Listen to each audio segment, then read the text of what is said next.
Siamo nel Parco dei Colli Euganei con il suo presidente. Presidente, ecco, voi per il terzo anno consecutivo aderite al progetto del diario scolastico. Quest'anno sono tutti i colori del Veneto, i colori dei Colli Euganei sono fantastici.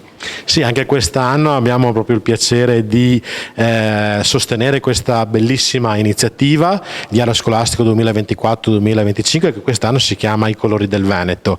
È un'iniziativa a cui teniamo molto perché è un'iniziativa con cui i ragazzi hanno allo stesso tempo un importante strumento per la scuola, per annotare i compiti e quant'altro, ma allo stesso tempo un importante strumento di educazione civica, ambientale, alla sostenibilità, e quindi è una cosa veramente molto importante. Quest'anno siamo arrivati alle 60.000 copie, 15.000 nel Padovano, siamo stati coinvolti oltre che Padova e la Bassa Padovana, le città di Venezia, di Treviso, di Rovigo, e quindi è veramente un'iniziativa che ha raggiunto un pubblico molto esteso. Vicepresidente Broggiato, siamo qui nella sede del Parco dei Colli Euganei per presentare il diario scolastico 2024-2025 della Voce di Rovigo, tutti i colori del Veneto.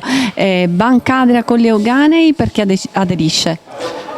Banca Adria Colli Euganei è una banca del territorio, e con la fusione tra Colli Euganei e Adria abbiamo messo insieme la territorialità di due parchi, il Parco dei Colli Euganei e il Parco del Delta del Po.